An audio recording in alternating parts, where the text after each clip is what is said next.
بسم الله الرحمن الرحيم والصلاة والسلام على أشرف المرسلين. Salam alaikum. Bonjour tout le monde.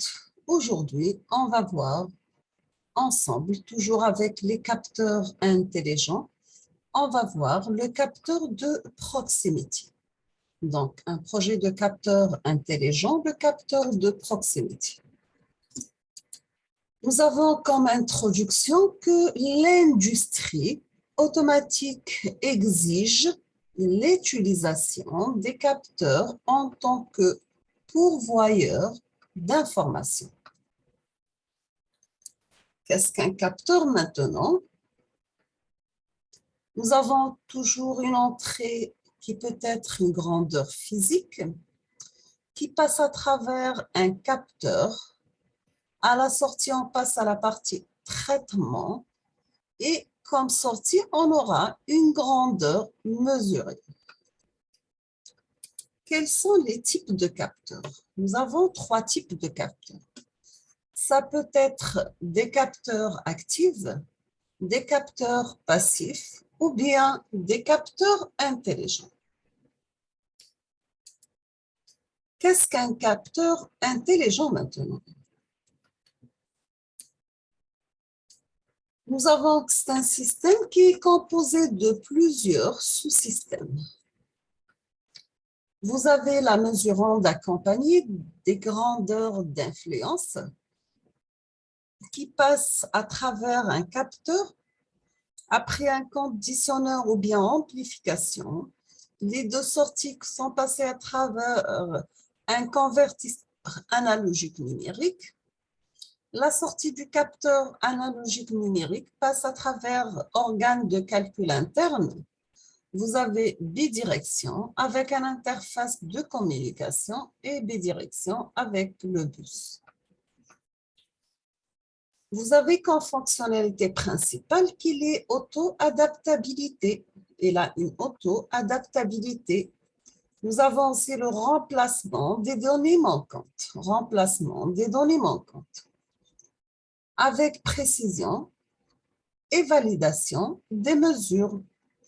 Nous avons aussi l'autoconfiguration et la maintenance.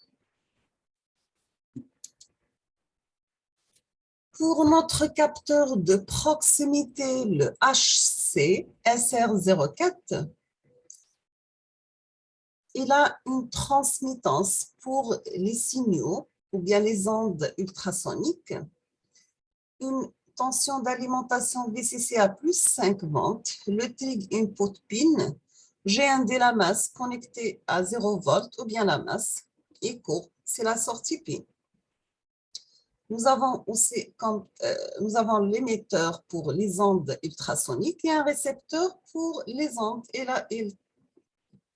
ultrasoniques toujours. Et nous avons un oscillateur en cristal de 4 MHz. Donc, en tout, il est ultrasonore. Il travaille avec une alimentation de 5 volts, un angle de mesure 15 degrés, une distance entre 3 cm et 2 mètres. C'est la distance que peut couvrir ce capteur de proximité.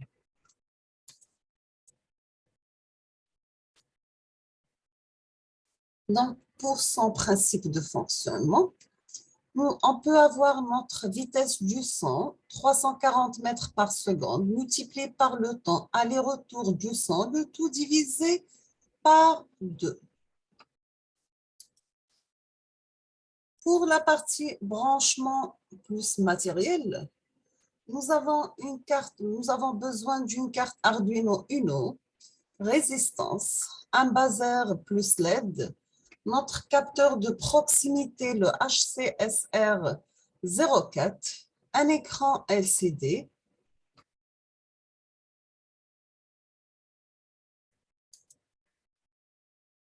le code, c'est bien, on va commencer par déclaration des variables, le void setup, le void loop.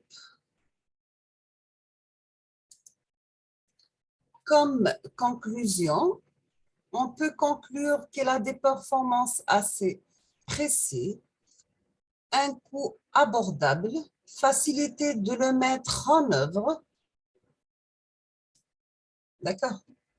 Donc, nous sommes arrivés à la fin de cette première partie. On passe maintenant à la deuxième partie de notre capteur.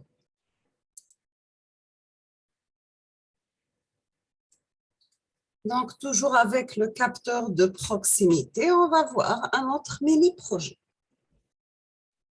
Toujours, on commence par l'introduction. Nous avons que les capteurs de proximité ou bien ce qu'on appelle les détecteurs de présence sont des dispositifs autrefois mécaniques, mais aujourd'hui de plus en plus caractérisés par l'absence de liaison mécanique. Donc, c'est l'absence de liaison mécanique, bien sûr, entre le dispositif de mesure et l'objet cible, qui peut être une personne, animal, objet animé, tel que véhicule par exemple. Nous avons que l'interaction entre le capteur et sa cible est alors réalisée par l'intermédiaire d'une caméra associée à un système d'analyse de l'image, ou plus souvent d'un champ magnétique, électrique, électromagnétique, ou bien d'un capteur infrarouge. Et on va voir quelques exemples de capteurs de proximité. Maintenant, on passe au principe des ultrasons. Nous avons que le capteur à ultrasons émet à des intervalles réguliers de courte impulsion sonore, bien sûr à haute fréquence. Ces impulsions se propagent dans l'air à la vitesse du son, bien sûr. Lorsqu'elles rencontrent un objet, elles se réfléchissent et reviennent sous forme d'écho ou bien de capteur. Celui-ci calcule alors la distance le séparant de la cible sur la base du temps écoulé entre l'émission du signal et la réception de l'écho, bien sûr.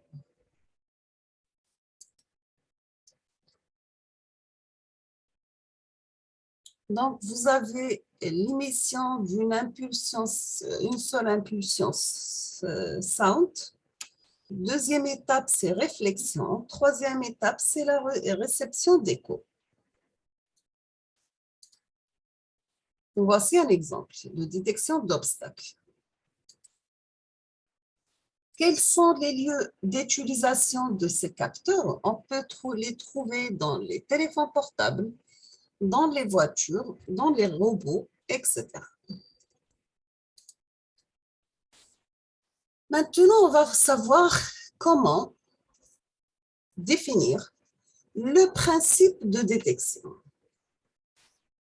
Nous avons que les détecteurs à ultrasons peuvent tout faire et convient à pratiquement tous les objets de détection en environnement industriel. Les objets à détecter peuvent être solides, liquides, granuleux ou pulvérulents. Ils détectent avec fiabilité les objets brillants, transparents ou à couleur changeante. Bien sûr, les performances des détecteurs à ultrasons se remarquent plus particulièrement en environnement difficile, car ils sont extrêmement tolérants à la saleté et la sécurité process. Et la sécurité, pardon. Le process ne risque pas d'être entravé par la présence de poussière, de fumée ou autres brouillards. La plupart des détecteurs à ultrasons reposent sur le principe de la mesure du parcours du son entre l'émission et la réception, bien sûr, en utilisant des détecteurs de proximité. Dans le cas du principe des barrières, sera déterminée la distance du détecteur au réflecteur, barrière réflexe ou un objet barrière simple, dans la plage des mesures, bien sûr. Et voici la partie pratique de la réalisation de ce capteur de proximité, à ultrasons, bien sûr. Donc, nous sommes arrivés à la fin de cette vidéo. Comme toujours, je vous remercie infiniment pour votre attention N'hésitez pas si vous avez des questions ou bien de demander certains cours. Je vous souhaite bon courage, bonne chance et à la prochaine vidéo, Inch'Allah. Merci beaucoup.